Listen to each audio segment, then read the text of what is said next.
오늘의 주요 뉴스입니다. 국내에서 아스트라제네카 백신을 맞은 뒤 혈소판 감소성 혈전증이 발생한 사례가 처음으로 확인됐습니다. 방역당국은 확진자가 현재 건강 상태에는 문제가 없다며 피해 보상 절차를 거쳐 신속한 보상이 이루어지도록 할 계획이라고 밝혔습니다.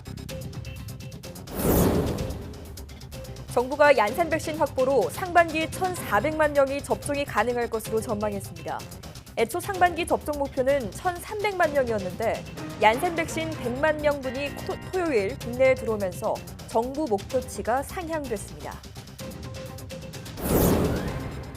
예약자가 오지 않아 생기는 잔여 백신에 대해 시민 절반은 맞을 생각이 있는 것으로 YTN 여론조사 결과 나타났습니다. 40대는 60% 이상이 접종 의향이 있다고 답한 반면 30대는 40%가 채 안 됐습니다. 영국과 노르웨이 과학자들이 코로나19 바이러스가 중국 실험실에서 제조됐을 가능성을 제기했습니다. 과학자들은 코로나19 바이러스의 인체 침입에 중요한 역할을 하는 스파이크 단백질 부위에서 자연적으로 발생할 수 없는 유기 화합물 구조를 발견했습니다. 유럽연합이 7월 중순까지 성인의 70% 이상을 백신 접종하고 하반기부터 디지털 백신 여권을 도입할 것이라고 밝혔습니다. 보리스 존슨 영국 총리는 백신 여권에 대한 합의가 필요하며 또 다른 팬데믹에 대비하기 위한 국제 조약이 필요하다고 말했습니다.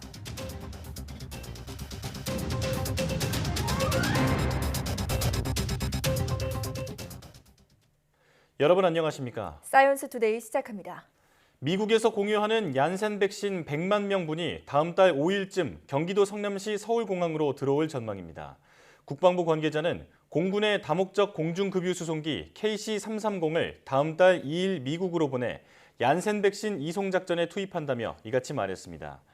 에어버스의 민간 여객기 A330-200을 기반으로 제작된 KC-330은 최대 300여 명의 인원과 47톤의 화물을 운송할 수 있고 타 군용 수송기와 달리 기내 이산화탄소 배출이 가능해 드라이아이스로 냉장 수송을 하는 백신 이송이 가능합니다.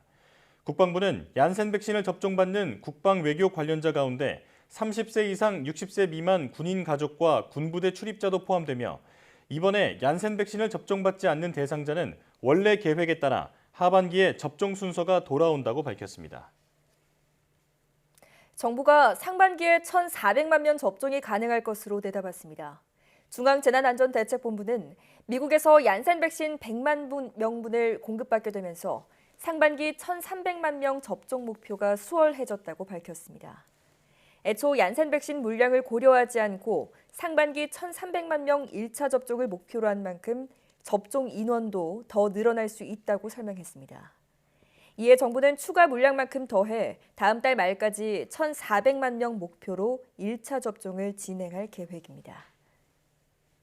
30세 미만 장병 41만 4천여 명에 대한 코로나19 백신 접종이 다음 달 7일부터 개시될 것으로 보입니다. 부승찬 국방부 대변인은 정례 브리핑에서 다음 주부터 계획을 하고 있고 기본적으로 화이자 백신 접종이 이루어질 것으로 보고 있다고 밝혔습니다. 30세 이상 장병의 경우는 접종을 희망한 11만 6천여 명에 대해 아스트라제네카 백신으로 1차 접종을 마친 상황입니다. 국방부는 미국이 한국에 공유하기로 한 1회 투여용 백신인 얀센 100만 회분은 다음 달 중 30세 이상 예비군과 민방위 대원, 국방 외교 관련자 중 희망자를 대상으로 접종을 시행한다고 밝혔습니다. 백신 예약자가 오지 않거나 몸 이상으로 접종할 수 없을 때 생기는 백신을 잔여 백신이라고 부르는데요. YTN이 시민들에게 잔여 백신에 대한 생각을 물었는데 응답자 절반은 맞고 싶다고 답했습니다. 보도에 권남기 기자입니다. 예약 접종을 위한 카카오 앱은 접속자가 몰리면서 한때 먹통이 되기도 했습니다. 예약을 취소하는 사례가 좀처럼 나오지 않아 쉽지 않습니다. 지난주부터 도입된 잔여 백신 앱은 몰려든 접속자들로 한때 먹통이 될 정도로 큰 관심을 끌었습니다. 어제 같은 경우도 6만 2천 명 정도가 더 예비 명단이라든지 잔여 백신 앱을 통해서 실제로 잔여 백신을 맞을 의향이 있는지 시민들에게 물어봤습니다.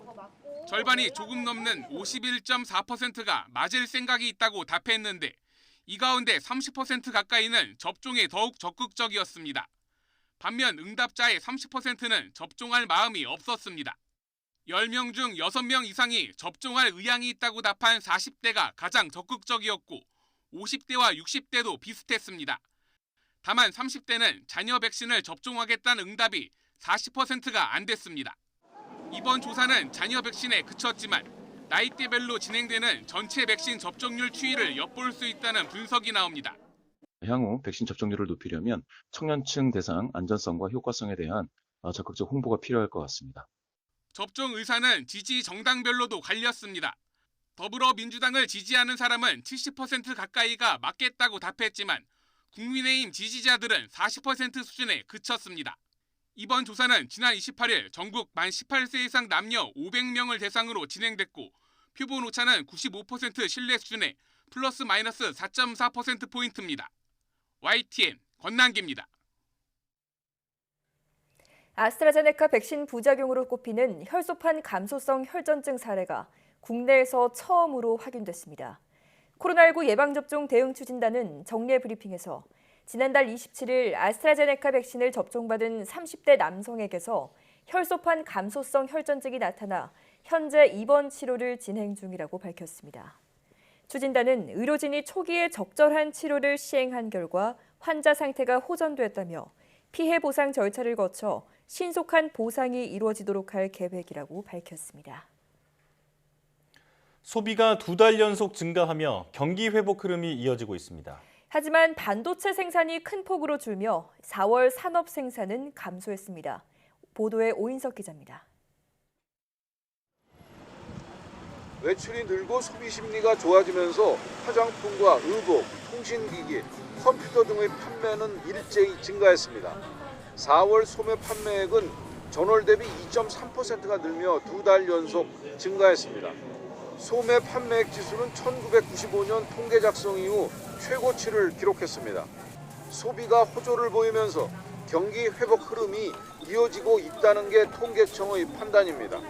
사회적 거리두기 단계 완화 효과가 지속되는 측면도 있고 백신 접종 진행이 확대되는 것도 있고 또 날씨 요인들도 있고 이러면서 이제 야외 활동 수요가 증가한 게 가장 큰 요인인 것 같고 4월 서비스업 생산은 늘어난 반면 관공업은 감소했습니다. 집합금지 조치가 완화된 영향으로 숙박 음식점업이 3.1% 증가했고 도소매업도 늘었습니다. 하지만 반도체 생산은 10.9%가 줄어 지난해 4월 이후 1년 만에 가장 큰 폭으로 감소했습니다. 최근 5개월 연속 증가에 따른 기저효과가 작용한 것으로 풀이됩니다. 반도체 생산 급감 등으로 관공업 생산이 감소하면서 4월 전산업 생산은 1.1% 줄었습니다. 11개월 만에 가장 큰 폭의 감소세입니다. 설비 투자는 3.5% 늘었고 건설 기성은 0.8% 감소했습니다. 현재 경기를 보여주는 동행지수 순환 변동치는 전월보다 1.1포인트 오른 101.3을, 향후 경기를 예측하는 선행지수 순환 변동치는 0.4포인트 상승해 103.6으로 집계됐습니다. 정부는 기저요인 등으로 관공업과 전산업 생산이 일시 조정을 받았지만 서비스업 생산과 소매 판매 등 대부분의 지표가 코로나 위기 전 수준을 웃돌며 경기 회복세를 지속하고 있다고 평가했습니다. YTN 오인성입니다. 지난달 국내 사업체 종사자 수가 최근에 경기 회복 등에 힘입어 38만 명 가까이 늘었지만 여전히 임시 일용직의 증가 비중이 큰 것으로 나타났습니다. 고용노동부가 발표한 사업체 노동력 조사 결과를 보면 지난달 마지막 영업일 기준 국내 1인 이상 사업체에서 일하는 종사자는 모두 1,860만 2천 명으로 지난해 4월보다 37만 9천 명 늘었습니다. 이런 증가폭은 지난 2019년 7월에 39만 6천 명 이후 21개월 만에 가장 컸습니다. 다만 상용직 근로자는 0.7% 10만 9천 명 증가하는 데 그쳤고 반면 임시 일용직 근로자는 23만 4천 명 14% 늘었습니다. 대형마트들이 당일 새벽 수확한 과일이나 채소를 내놓고 초신선 상품 경쟁을 벌이고 있습니다. 코로나19로 급성장한 온라인몰과의 경쟁에서 살아남기 위해 신선식품을 내세워 반격에 나섰습니다. 개훈이 기자가 보도합니다. 새벽 3시에 갓 수확한 싱싱한 방울토마토가 그날 오후 바로 매장에 놓였습니다. 아무리 빨라도 이틀이 걸렸던 유통시간이 반나절로 대폭 줄은 겁니다. 제가 과일이나 채소는 항상 직접 보고 눈으로 확인하고 물건을 구매해야지 마음이 편하고. 새벽에 딴 상추와 시금치도 서울 시내 한복판에 위치한 마트에서 당일 바로 구입할 수 있습니다. 매장과 가까운 산지와 농가에서 상품을 확보함으로써 운반 시간을 대폭 줄일 수 있었습니다. 산란 일주일쯤 뒤부터 판매되던 달걀이 산란 당일 매장 진열대에 올라왔습니다. 신선함을 내세우자 매출도 올랐습니다. 오늘 하루만 판매하는 달걀은 판매 시작 때보다 매출이 무려 40%나 껑충 뛰었습니다. 초신선 제품에 대한 관심이 커지면서 당일 수확한 제품을 찾는 고객들이 늘어나고 있고 관련 제품들은 대부분 당일 판매가 이루어지고 있습니다. 코로나19로 급성장한 온라인몰에 고객을 빼앗긴 대형마트들이 이번엔 초신선 전략으로 반격에 나섰습니다. 신선식품의 경우 여전히 매장에서 직접 눈으로 보고 사려는 경향이 강하다는 판단 때문입니다. 신선식품에 대한 배송은 전통적으로 오프라인의 강점 전략 부분이거든요. 특히 오프라인이 전통적으로 그동안 신선식품에 관련된 소싱을 잘해왔고 또 그와 관련돼서 많은 경험들이 있기 때문에 배송 속도전이 초신선 경쟁으로 확대되면서 고객의 식탁에 싱싱한 상품을 올려놓기 위한 또 다른 속도 경쟁이 펼쳐지고 있습니다. YTN 개훈입니다. 시중에 판매되는 냉동 피자의 나트륨과 포화지방 함량이 하루 영양성분 기준치의 77%와 99%에 달하는 것으로 나타나 소비자들의 주의가 요구됩니다.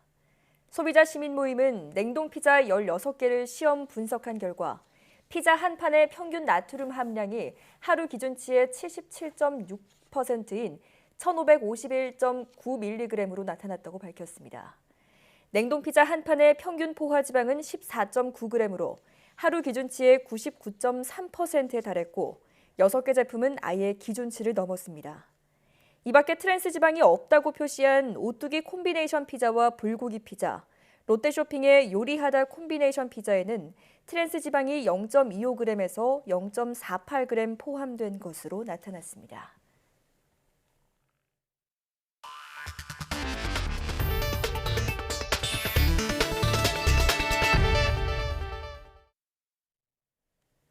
세계 각국이 코로나19 백신 접종률을 높이기 위한 당근책으로 접종자를 대상으로 다양한 혜택을 제공하고 있습니다. 미국에서는 1등 당첨 금액이 50억 원이 넘는 백신 복권이 등장했고 홍콩에서는 아파트를 제공하기로 했습니다. 보도에 김형근 기자입니다. 미국 오하이오주는 백신을 맞은 사람 가운데 추첨을 통해 100만 달러, 우리 돈으로 11억 원이 넘는 돈을 줍니다. 지난주 첫 당첨자가 나왔습니다. I was completely surprised when I got the call, and I still can't believe it. It was a crazy night. 미국의 다른 주들도 앞다퉈 유인책을 내놓고 있습니다. 콜로라도는 백신 접종자 중 5명에게 각각 100만 달러의 상금을 내걸었습니다. 뉴욕도 추첨을 통해 대학 전액 장학금과 최고액 500만 달러의 상금을 주기로 했습니다. There have been other states that have tried similar incentives. Some have a lottery that you could win $1 million. Our lottery, you can win up to $5 million. 코로나19 백신 접종률이 낮은 홍콩에서는 아파트 경품이 등장했습니다. 접종자 중 1등에 당첨되면 우리 돈으로 15억 원이 넘는 새 아파트를 받게 됩니다. 태국 치앙마이에선 접종을 마친 주민을 매주 추첨해 소 한 마리를 상품으로 줍니다. 세르비아도 백신을 접종한 모든 사람에게 쇼핑 쿠폰을 주기로 했습니다. Smatram stimulativan dobar gest da svi koji treba da se vakcinišu da se idu i oni koji do sada nisu. 세계 각국이 이처럼 백신 접종을 독려하기 위해 당근책을 내놓고 있는 건 반발을 불러오는 제재보다 훨씬 효과적이기 때문입니다. 실제 100만 달러 상금을 내건 미국 오하이오주의 경우 20대에서 40대 접종률이 55%나 올랐고 특히 16, 17세 청소년은 94%까지 는 것으로 조사됐습니다. YTN 김영근입니다. 다비드 사솔리 유럽의회 의장은 유럽연합 회원국들이 오는 7월 중순까지 적어도 성인의 70% 이상이 코로나19 백신 접종을 받게 되는 경로에 있다고 말했습니다. 사솔리 의장은 독일 매체 푼케 미디어 그룹과의 인터뷰에서 지금까지 유럽 전체에 코로나19 백신 2억 3,700만 회분이 공급됐다며 앞으로 백신 접종에 빠른 진전이 있을 것이라고 내다봤습니다. 이어 백신 접종에 따라 유럽인들은 곧 더 많은 자유를 누릴 수 있을 것이라며 7월 1일부터 유럽연합 전역에서 디지털 백신 여권의 효력이 발생할 것이라고 덧붙였습니다. 사솔리 의장은 올여름부터 코로나19 디지털 백신 접종 증명서가 도입되면 자유에 한 단계 가까워질 것이라며 대부분의 회원국에서 7월부터 이 서비스를 제한할 수 있을 것이라고 확신한다고 말했습니다. 보리스 존슨 영국 총리가 한 달 앞으로 다가온 주요 7개국 G7 정상회의를 앞두고 백신 여권에 대한 합의가 필요하다고 밝혔습니다. 존슨 총리는 캐나다 공영 CBC 방송 인터뷰에서 우리는 백신 여권이나 코로나19 상태 확인서, 다른 이슈들에 관한 의견 일치가 필요하다면서 G7 차원에서 합의가 있어야 한다고 말했습니다. 또 지난해에 일어났던 일은 인류에게 아주 끔찍한 일이었고 국제사회 시스템 차원에서도 지독한 한 해였다면서 또 다른 팬데믹을 준비하기 위해 글로벌 조약이 필요하다고 밝혔습니다. 그러면서 우리는 지금보다 더 잘해야 한다. 백신 접종은 글로벌 차원의 계획이어야 한다고 강조했습니다. 코로나 바이러스의 기원에 대해 미국과 중국이 첨예한 신경전을 벌이는 가운데 영국과 노르웨이의 과학자 2명이 중국 우한의 연구소에서 바이러스가 인위적으로 만들어졌다고 주장한 논문이 미국 언론에 소개됐습니다. 영국 정보기관도 코로나19 바이러스의 우한 연구소 기원서를 조사하고 있는 것으로 전해졌습니다. 김원배 기자가 보도합니다. 영국 세인트 조지 대학교 의대의 앵거스 달글리시 교수와 노르웨이 바이러스 학자 비르게르 쉐렌센 박사가 코로나19 바이러스가 자연적으로 발생했을 가능성은 아주 낮다고 주장했습니다. 영국의 데일리 메일과 미국 폭스뉴스는 이들이 작성한 22쪽의 논문을 입수해 보도했습니다. 이들은 논문에서 코로나19 바이러스가 인위적으로 만들어졌다며 3가지 근거를 들었습니다. 먼저 인체 침투에 중요한 역할을 하는 것으로 알려진 코로나19 바이러스의 스파이크에서 자연적으로 발생할 수 없는 유기화합물 구조가 발견됐다는 것입니다. 스파이크에서 양전하를 띠는 4개의 아미노산이 한 줄로 늘어선 배열이 발견됐는데 이는 물리학적으로 불가능하다는 것입니다. 이들은 이 아미노산이 음전하를 띠는 인체 세포에 자석처럼 달라붙게끔 하는 것이라면서 이런 배열은 인위적으로 만들어야만 나타날 수 있다고 설명했습니다. 둘째는 코로나19 바이러스가 자연에서 시작되지 않았음을 가리키는 독특한 지문들이 발견됐다고 지적했습니다. 마지막으로는 중국 연구기관이 자연적으로 발생한 바이러스의 전염력을 강화하는 방법에 대해 연구한 적이 있다는 점을 근거로 들었습니다. 이들은 지난해부터 이런 주장을 펴왔지만 학계에서 무시당했다며 국제학술지에 논문을 실을 예정이라고 전했습니다. 조 바이든 미국 대통령이 최근 정보당국의 코로나19 기원 판단이 엇갈린다며 90일 내에 다시 보고하라는 지시를 내린 가운데 이들 과학자들의 논문이 미칠 파장에 관심이 모아지고 있습니다. 한편 영국의 더 타임스는 영국 정보기관들도 현재 코로나19 바이러스의 우한 연구소 기원서를 조사 중이라고 전했습니다. YTN 김원배입니다. 도널드 트럼프 전 대통령 시절 백악관의 마지막 국가안보 부보좌관이었던 매슈 포틴저가 코로나19의 기원이 중국의 우한 연구소라는 증거를 앞으로 찾아낼 수 있을 것이라는 입장을 밝혔습니다. 포틴저는 현지 시각 30일 NBC 방송에 출연해 중국 우한 연구소 기원서를 미국 정부가 검토하는 동안 코로나 기원을 알아내는 것이 가능하다고 말했습니다. 포틴저 전 부보좌관은 최근 조 바이든 대통령의 코로나19 기원 재보고 지시 사실을 거론하며 자신은 90일 이내에 알 수 있는 게 많다고 생각한다고 언급했습니다.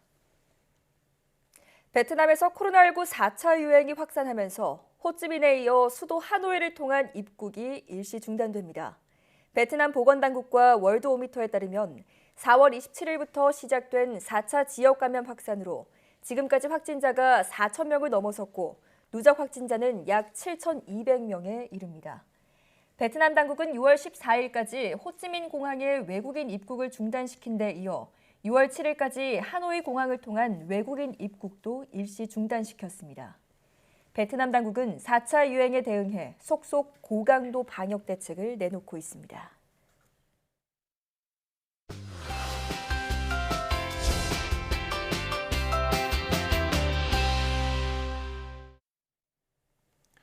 순하고 착한 반려견이라도 특정 상황에서만 공격성을 보이는 경우 보호자는 물론 주변 사람들이 당황하기 마련인데요. 특히 강제로 못하게 하면 더 강한 공격으로 보호자를 다치게 하기도 합니다.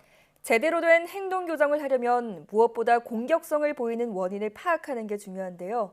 오늘 슬기로운 펫생활에서는 특정 상황에서 공격성을 드러내는 반려견의 행동 교정법에 대해 알아봅니다. 지금 바로 화면으로 만나보시죠. 옳지, 아이 잘했어.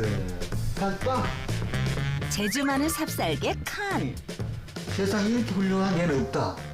하지만 보호자를 향한 입질과 공격을 서슴지 않는다는데요.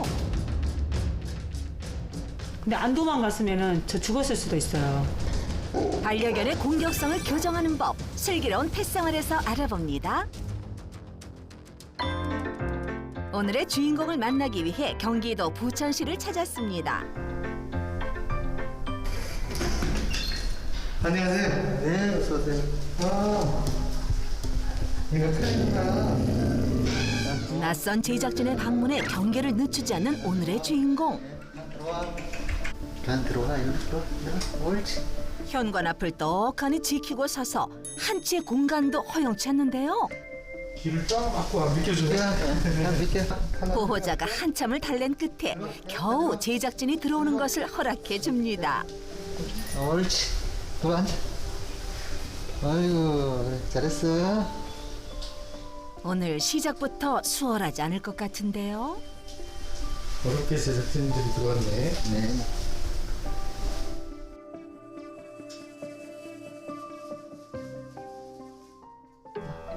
평소 경계심은 많지만 재롱 넘친다는 칸. 빵. 옳지, 빵. 빵.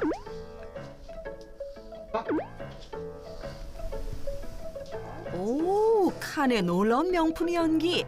누가 보면 진짜 청 맞은 줄 알겠어요. 아주 예쁘고 훌륭해요. 조용하고 항상 주인만 쳐다보고 있어요. 칸은, 우리 칸은. 평소 해바라기처럼 보호자만 바라본다는 칸. 집안에서도 늘 보호자를 쫓아다니기 바쁘다는데요. 보호자가 잠시라도 눈에 보이지 않으면 이렇게 곧장 쫓아온답니다. 그런데 정말 마이클 잭슨도 울고 갈 문워크죠? 그대로 방문 앞에 착석하는데요. 아우, 정말 사랑스럽네요. 평소에는 얌전하고 착하고 아주 문제가 없고 참 이쁘고 괜찮아요. 그런데 자기가 싫어하는 것을 하면 돌변해요. 네? 싫어하는 행동을 하면 돌변한다고요? 보호자와 함께 발 씻기에 나선 칸. 일반적으로 물에 닿는 걸 싫어하는 다른 개들과 달리 칸은 평소 목욕을 할 때도 얌전하답니다. 옳지. 닦을까? 아주 잘했어. 다 씻고 나자 혼자 야무지게 발까지 닦습니다. 그런데 이렇게 씻기 좋아하는 녀석 몸에 엉키고 뭉친 털들이 가득한데요. 길게 자란 털 때문에 앞도 잘 보이지 않을 것 같습니다. 가위를 들고 털을 깎으려고 그러면 민감하게 반응을 하니까 털도 관리를 못하고 있어요. 오늘은 큰맘 먹고 칸에 엉킨 털들을 손질해주기 위해 미용을 해보려는데요. 과연 오늘은 미용에 성공할 수 있을까요? 칸에게 슬쩍 가위를 보여주자 시선을 피해버리는 칸. 급기야 자리를 떠나고 마는데요. 이렇게 늘 미용을 거부한다는 칸. 보호자는 그런 칸을 지켜볼 수밖에 없답니다. 아니 왜 안 자르세요? 도저히 못하겠어. 왜요? 물릴까 봐. 털이 뭉쳐서 가위질을 살짝 하다가 이게 살이 살짝 씹히는 바람에 아주 뭐 트라우마가 있는지 입질해요. 세상에, 약 2년 전부터 시작됐다는 칸의 심한 입질. 뭉친 털을 잘라주다가 오른팔을 심하게 물려 봉합수술까지 했다는데요. 보호자의 아내 또한 칸에게 어깨와 팔을 심하게 물리는 바람에 봉합수술을 받았다고 합니다. 이거 정말 심각한데요? 너무 무서워서 도망가다가 물린 거거든요. 근데 안 도망갔으면 저 죽었을 수도 있어요. 그래가지고 온 가족이 엄청 심각했어요. 지금 그래서는 이거 그냥 이렇게 청소하는 거. 이게. 이런 거를 사다 놓고 그냥 못하고 있죠. 자꾸 기를 털더라고요. 그래서 일단 혹시나 어디가 불편한가 싶어가지고 그냥 이렇게 병원을 데리고 갔더니 의사 선생님께서 중이염이라고 그러더라고요. 그래서 이제 이후에 좀 관리를 잘 해준다라고 해서 일단 필요한 거를 샀죠. 근데 무서워서 못하고 계속해서 지금 거의 6개월 이상씩 놔두고 있는 상태예요. 3년 전 보호자의 가족이 된 사랑스러운 반려견 칸. 하지만 갑자기 공격적으로 변한 칸 때문에 보호자들의 고민이 깊어지고 있다는데요. 건강이 좀 안 좋아가지고 좀 휴직을 하고 집에서 쉬고 있을 때 개를 막 이제 인터넷으로 보고 있으니까 집사람이 개를 한 마리 분양을 받아서 준 거죠. 선물로? 네. 새로운 가족이 생긴 거지, 그러니까. 그날 오후 칸과 함께 드라이브에 나선 가족들. 칸이 익숙한 듯 자연스럽게 차 뒷좌석에 올라타는데요. 평소에도 드라이브를 즐긴다네요. 그런데 그때 뒷문을 열자 갑자기 심하게 짖기 시작하는 칸.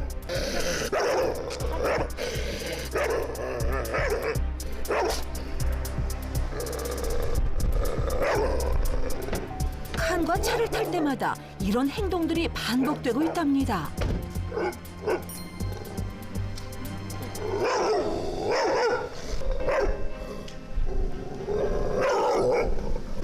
자기가 저 차를 탔는데 외부인들이 이렇게 접근하면 자기가 자기 집이라고 생각하는 건지 저렇게 민감하게 반응을 보여요.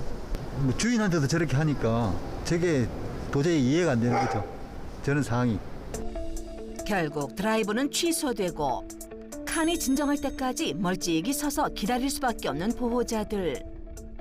사랑으로 데려왔는데 무지한 우리 때문에 얘가 그렇게 됐으니까 좀 너무 좀 그렇죠. 후회스럽기도 하고 미안하죠.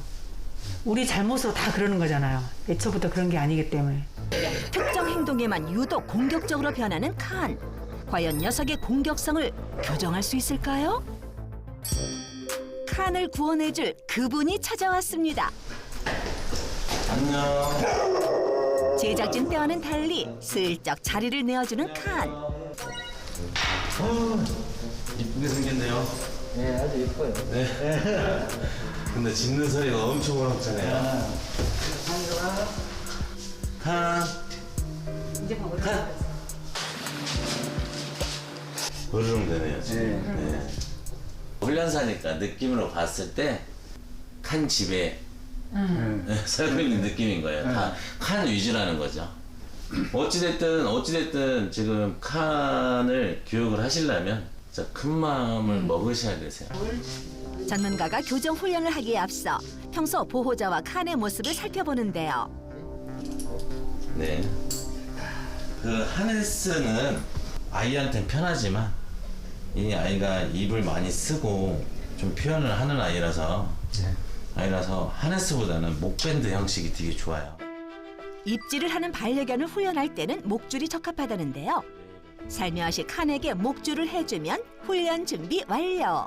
이 줄은 몸 길이만큼 잡는 거예요. 잡아서 방향은 오른 앞쪽 이 손이 만지고자 하는 손 반대쪽에서부터 이렇게 만지는 겁니다. 전문가의 터치에 강하게 저항하는 칸. 괜찮습니다. 이거는 저랑 싸워야 되는 분들이에요. 이렇게 해서 리더를 해주셔야 돼요. 아니. 처음 겪어보는 전문가의 통제에 격하게 거부 반응을 보입니다. 무서워. 지면 안 돼요. 이 아이가 으르렁 된다 그래서 무서워 이러면 이 아이는 점점 강해져요. 미용 시 거부 반응을 보이는 칸을 위해 먼저 스킨십에 익숙해질 수 있도록 목줄을 한 상태에서 터치를 해주는데요. 끝이에요. 타임 끊어주고. 이게 되게 중요해요. 자, 이제 엎드려도 이렇게 이 상태에서 시키는 겁니다. 엎드려 쭉 힘을 계속 강아지한테 버텨주셔야 돼요. 이렇게 끝까지. 엎드려 교육 또한 쉽게 허락하지 않는 칸. 숨 막히는 신경전 속 칸의 강력한 저항이 계속되는데요. 자, 이거를 이겨내셔야 되세요. 보호자님들은. 오랜 신랑의 끝에 드디어 이용용 전문가의 손길에 꼬리를 내립니다. 그래, 잘했어 칸. 이제 엎드렸다면 빗질 교육에 들어갈 차례. 그래서 한번 빗질을 하고 그냥 끝난 거예요. 해서 다시 움직여줘야 돼요. 다시 움직여. 빗질을 한 후에는 곧바로 움직여서 행동을 끊어주는 것이 포인트랍니다. 옳지. 이제 보호자가 직접 칸 훈련에 나서보는데요. 보호자의 손길을 거부하나 싶더니 이럴 수가, 차분히 받아들이는 모습 정말 기특하네요. 그리고 또 하나의 시그널. 칸이 차에 탄 상태에서 누군가 접근하면 공격성을 보여 문제였는데요. 아이들은 밀폐된 공간에서는 더 싸나워져요. 그래서 그거를 계속 이어서 가시게 되면 이 아이는 걷잡을 수가 없어요. 싸나운 부분을. 이 아이가 지키고자, 자기 몸을 보호하고자 하는 영역을 그렇게 파괴를 시켜주셔야 됩니다. 그래야지만이 아이가 짓고자 하는 행동은 서서히 사라지게 돼 있어요.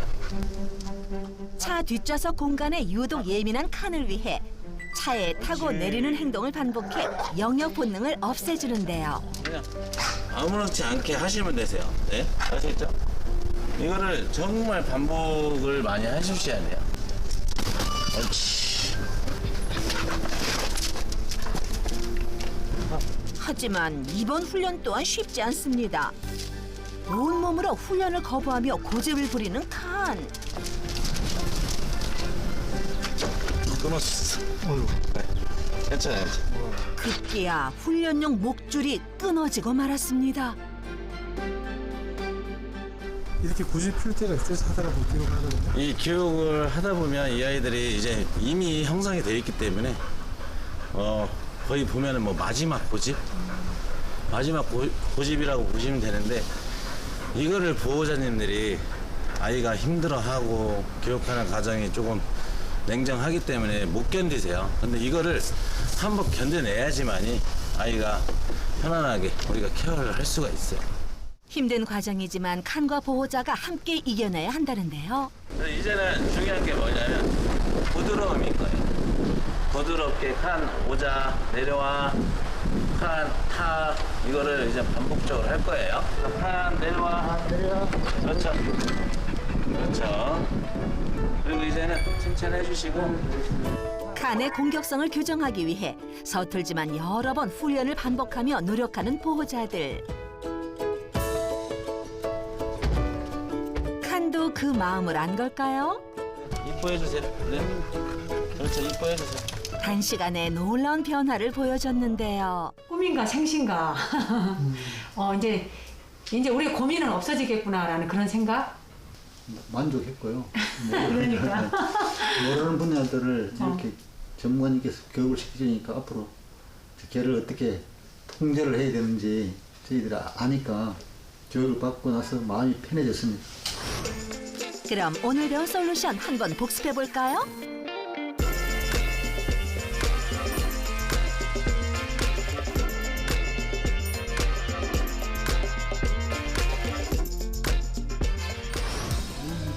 평소엔 온순하지만 특정 행동에 공격성을 보였던 칸. 보호자분과 꾸준히 훈련해서 앞으로 달라진 모습 기대할게.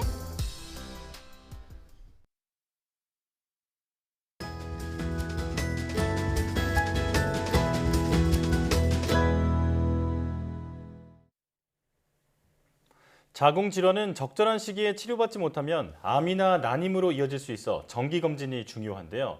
특히 가임기 여성의 10% 정도가 걸리는 자궁 내막증은 암 발생 위험을 35%나 높인다고 합니다. 네, 오늘 내몸 보고서에서는 자궁 내막증에 대해 자세히 알아보겠습니다. 용인 세브란스 병원 산부인과 어경진 교수와 함께하겠습니다. 어서 오십시오. 안녕하세요. 네, 안녕하세요. 네. 가임기 여성 10명 중 1명이면 꽤 많은 분들이 이 병으로 고통을 받고 계신 건데요. 또 최근에 환자가 더 늘고 있다고 하는데 자궁 내막증이 어떤 병인지부터 설명해 주시죠. 네, 우선 자궁 내막증이라 그러면 이제 이름 때문에 자궁 내막에 생기는 병이 아닌가 생각할 수가 있는데 네. 엄밀히 말하면 자궁 내막의 병이라기보다는 자궁 내막에 있어야 될 조직이 어떤 이유에서든 자궁 밖에 생기는 거를 이제 자궁 내막증이라고 합니다. 네. 그래서 바깥쪽에 자궁 내막 조직이 자리 잡게 되면 그것을 또 에스트로겐이라고 하는 여성 호르몬이 자극을 하게 됨으로써 거기 혹도 생기고 주변 조직 간에 유착을 생기기 때문에 만들어서 삶의 질을 많이 떨어뜨릴 수 있게 됩니다. 그렇군요. 아까 네. 가임기 여성이 한 10% 정도 생긴다고 하셨는데 사실 이거 분모를 조금 바꿔가지고 난임 여성한테는 거의 50%까지 진단되기도 하고 특히나 골반 통증이 있으신 분들한테는 이제 80%까지 진단이 되기도 합니다. 네. 이것이 이제 예전에 없던 것들이 최근에 많이 생기는 게 아닌가 이렇게 얘기가 되기도 하는데 사실은 최근에 이제 여성 초음파나 CT 그다음에 CA120으로 간 수치 때문에 더 진단이 많이 되기 때문에 최근에 더 많이 발생하지 않나 생각을 할 수도 있겠습니다. 예. 네. 이 자궁 내막증의 대표적인 증상이 바로 골반 통증이라고 들었는데 그 부분도 좀 이어서 설명해 주시죠. 예, 그래서 자궁 내막증 같은 경우가 이제 골반 통증을 일으키는 가장 대표적인 어떤 양성 질환인데 네. 뭐 이것은 생리통이 가장 대표적인 것이고요. 네. 생리랑 관련 없이도 평소에 이제 배가 묵직하게 아프거나 또한 이제 그런 유착이 생기기 때문에 어떤 배변통이나 부부관계 시의 통증이 있기도 합니다. 네. 그렇군요. 그런데 방금 설명해 주신 증상들은 여성들이라면 그냥 일반적인 생리통 증상과 비슷하다 이렇게 느낄 수도 있을 것 같아요. 게다가 자궁 근종과도 이 증상이 비슷하다고 하던데 자궁 근종과 자궁 내막증은 어떻게 다른 건가요? 예, 좋은 질문인데요. 네. 사실은 자궁 근종은 자궁의 근육 중에서 생기는 양성 종양이기 때문에 네. 자궁 내막증이랑은 아예 많이 차이가 있는 병입니다. 그래서 네. 치료도 완전히 다른데요. 자궁 내막증 같은 경우는 이제 아까 말씀드렸다시피 자궁 내막 조직이 바깥에 생기는 거기 때문에 그것을 효과적으로 없앤 후에 약물 치료를 유지하는 것이 주 치료가 되겠고 자궁 근종 같은 경우는 사실 치료에 대해서는 이제 여러 가지 얘기들이 있고 또 의사들 따라서 또 환자의 각 상황에 따라 맞추어서 다양한 치료가 있겠지만 네. 보통은 자궁 근종으로 인해서 특별한 증상이 없으면은 말하자면은 골반통이나 생리량이 많아서 이제 빈혈이 온다든지 그런 증상이 없으면은 수술을 서두르는 편은 아니고 네. 나중에 증상이 있을 때 하는 편이지만 그에 반해서는 자궁 내막증은 초기에 발견되고 증상이 딱히 없더라도 빨리 치료를 하는 편이 나중에 이제 그 치료의 난이도를 올리거나 재발을 높이는 것을 막을 수 있기 때문에 자궁 내막증은 되도록 빨리 치료를 시작하는 게 옳습니다. 그렇군요. 네. 자궁은 되도록 수술을 피하는데 자궁 내막증만큼은 빠르게 손을 써야 한다 이렇게 말씀을 해주셨는데요. 자, 그렇다면 자궁 내막증엔 왜 걸리는 건가요?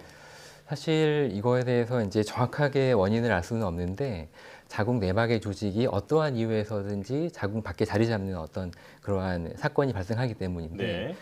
그런데 이제 가장 대표적으로 그 여성분들은 주기적으로 한 달에 한 번 자궁 내막 조직이 골반으로 이제 이식이 될 만한 생리를 하기 때문에 이 생리 과정에서 자궁 내막 조직이 골반에 자리 잡는 게 아닌가 이러한 학설들이 가장 많이 받아들여지고 네. 있습니다. 네.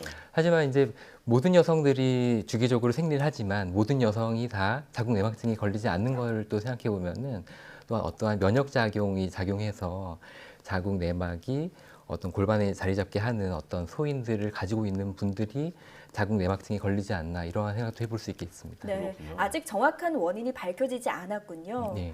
그런데 교수님 연구팀에서 이 자궁 내막증과 암 발생률 사이의 상관관계를 밝혀내셨다 이렇게 들었는데 어떤 결과가 나왔나요? 네, 사실 이제 자궁 내막증이 암이랑은 거리가 먼 양성 질환인데 네. 사실 병의 행태를 보면은 이것이 어디로 재발을 한다든지 어디로 전이한다든지 또 주변 장기를 침투한다든지 하는 면에서는 암과 유사한 형태를 보이거든요. 그래서 여기에 아이디어를 얻어서 선행 연구들을 보니까 또 이제 암과 관련되어 있을 수 있다 이러한 연구 결과들이 있었고 예. 하지만 이제 이런 암 발생을 연구하는 것들이 매우 어려운 게 암 자체가 희귀병이기 때문에 적절한 대조군과 이제 충분한 관찰 시기가 필요하기 때문입니다. 이제 네. 그래서 어려운데 이제 우리나라에는 이제 건강보험공단에 좋은 자료들이 있어서 그것을 네. 저희가 관찰을 했고 18만 명 정도의 환자분들을 이제 대상해가지고 적절한 대조군과 비교했을 때 어떤 이제 자궁 체부암, 그다음에 난소암, 자궁 경부암 같은 어떤 부인과 암뿐만 아니라 유방암이나 갑상선암도 대조군에 비해서 아주 이제 높은 발생률을 저희가 볼 수 있었습니다. 네. 그런데 또 궁금한 게 이 암 발생률이 높아지긴 하지만 이 자궁 내막증이 무조건 암으로 발생하는 것은 아닌 거죠? 그렇죠. 그러니까 암 네. 자체가 워낙에 희귀병이기 때문에 저희가 이제 대조군에 비해서 한 35% 정도 어떤 암 발생률이 올라간다 이렇게 발표했지만 네. 정작 그 발생률로 보면은 한 10,000명에 한두 명 정도이기 때문에요. 자궁 내막증에 이제 진단 받으셨다고 하더라도 과도하게 걱정할 필요는 없습니다. 예. 하지만 이제 그러한 일반 인구에 비해서 암 발생률이 높다는 것을 확실히 알고 보다 빨리 이렇게 검진 프로그램에 참여하시도록 하는 게 저희 논문의 취지입니다. 그렇군요. 자궁 내막증 환자라면 좀 더 일찍 정기 검진을 시작해야 암을 예방할 수 있다. 이렇게 정리할 수 있겠습니다. 자, 자궁 내막증이 어떤 병이고 또 어떤 위험이 있는지 지금까지 들어봤는데 이제 치료법이 궁금하거든요. 이 병은 어떻게 치료하나요? 기본적으로는 이제 자궁 내막 조직이 바깥에 생기는 것이기 때문에 네. 그 조직들을 깨끗하게 수술적으로 제거하는 것이 첫 번째 원칙입니다. 예. 하지만 육안적으로 저희가 보이는 것을 깨끗하게 제거할 수는 있지만 눈에 보이지 않는 씨앗들이 남아있다가 그것이 또한 여성 호르몬의 자극을 받아서 클 수 있기 때문에 그것에 대해서는 추가적으로 여성 호르몬을 억제하거나 여성 호르몬의 작용을 방해하는 약물 치료가 뒤따라야지 어떤 이제 자궁 내막증의 어떤 재발을 막을 수 있게 되겠습니다. 네. 그런데 약물 치료를 대체로 시행을 하는데 젊은 여성이 가임기에 있는 젊은 여성의 경우에는 어떤 치료 방법이 선호가 되나요? 사실은 이제 아기를 가지기 전까지는 여성 호르몬이 또한 특히나 가임기 여성 같이 젊은 분들한테는 활발히 나오기 때문에 네.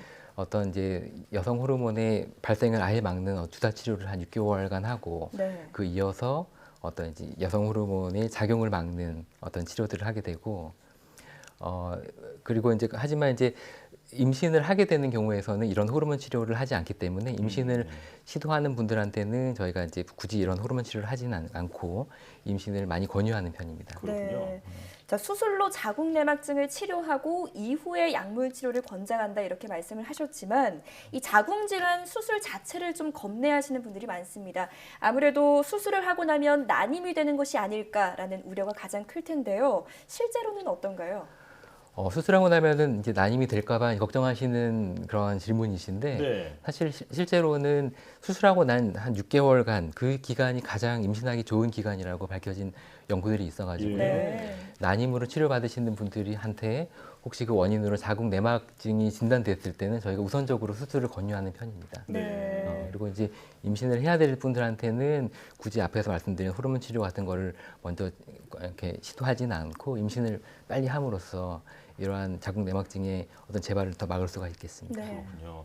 오히려 수술 후에 임신 확률이 더 높다고 하니까 안심해도 되겠습니다. 자, 오늘 알아본 것처럼 자궁 질환은 진단도 어렵고 또 암 발생에도 영향을 주는 만큼 예방을 잘하는 게 중요할 텐데요. 평소에 자궁 건강을 어떻게 관리하면 될까요? 네, 이제 자궁에 생길 수 있는 병이 매우 다양하고 때로는 이제 전신적인 상태를 또 반영하기 때문에 획일적으로 단순하게 어떤 걸 해라 이렇게 말씀드리기가 조금 어려운 측면이 있지만 네. 증상과 관련 없이 1년에 한 번 부인과 초음파랑 자궁 경부 세포 검사만 해도 매우 효과적으로 검진을 할 수가 있겠습니다. 네. 특히 가임기 여성 같은 경우는 자궁 내막이랑 난소 같은 어떤 부인과 기관에 변화가 많기 때문에 1년 안에도 큰 변화가 있을 수 있고 그래서 꼭 검진을 받을 필요가 있겠고 주치의가 병의 위험이 높다고 판단될 때는 6개월에 한 번 진단하기도 합니다. 네. 그리고 만약 골반통이나 어떤 부정출혈 같은 증상이 있다고 하면은 지체 없이 산부인과를 찾아서 어떤 부인과 초음파나 자궁 경부 세포 검사를 할 필요가 있겠습니다. 네, 모든 질병이 그렇듯이 자궁 질환을 예방할 수 있는 것도 무엇보다 정기적인 검진이 중요하다 이렇게 강조해 주셨습니다. 지금까지 용인 세브란스 산부인과 어경진 교수와 함께했습니다. 오늘 나와주셔서 고맙습니다. 네, 감사합니다.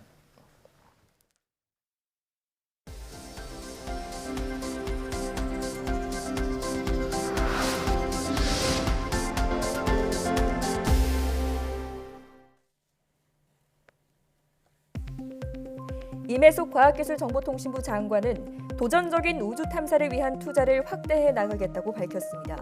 임 장관은 31일 한국항공우주연구원에서 열린 우주연구개발 현장 간담회에서 한미 정상회담을 계기로 우주 분야에서 의미 있는 성과가 있었다며 이같이 말했습니다. 임 장관은 이어 우주개발 분야의 적극적인 제도 개선을 통해 기업이 주도적으로 우주개발에 참여할 수 있는 환경을 만들겠다고 덧붙였습니다. 반도체 기판을 깎는 데 쓰이는 플라스마의 양을 실시간으로 측정하는 기술이 개발됐습니다. 한국표준과학연구원은 반도체 공정 장비를 멈추지 않고 플라스마의 밀도와 균일도 등을 오차 범위 2% 이내로 측정할 수 있는 센서를 개발했다고 밝혔습니다. 반도체 공정의 정확도를 높이기 위해서는 플라스마 측정이 중요하지만 기존 방식은 반도체 공정을 멈추고 측정해야 했기 때문에 시간이 오래 걸린다는 단점이 있었습니다. 강박장애가 있는 성인은 뇌경색 위험이 크다는 연구 결과가 나왔습니다.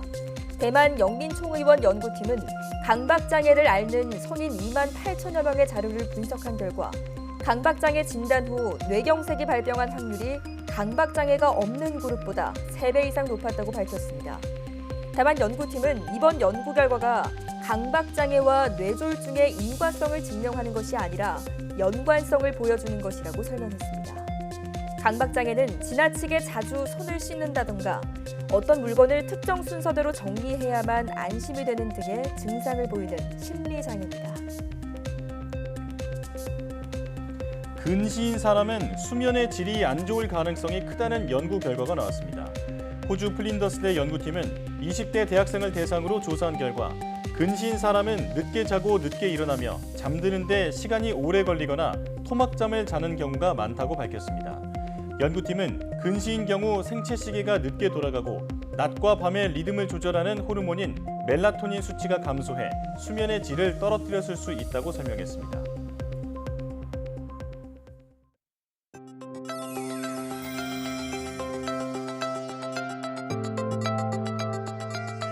실제로 이 허공에 보시면 그냥 토끼가 떠 있는 거죠.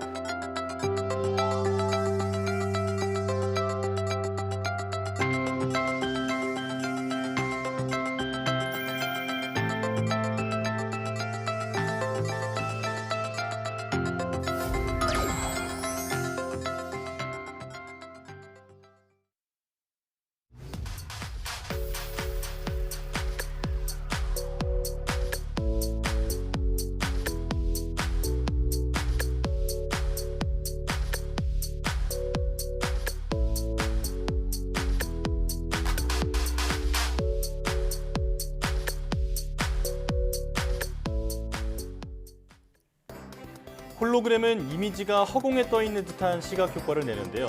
문화예술뿐 아니라 의학과 건축, 자동차 설계 등 다양한 분야에서 관심을 받고 있습니다. YTN 사이언스 휴먼 다큐 브라보 K 사이언티스트에서는 국내 홀로그램 기술 발전에 앞장서고 있는 전자공학자 김진웅 박사를 만나봅니다. 많은 시청 바랍니다. 사이언스 투데이 마칩니다. 함께해 주신 여러분 고맙습니다.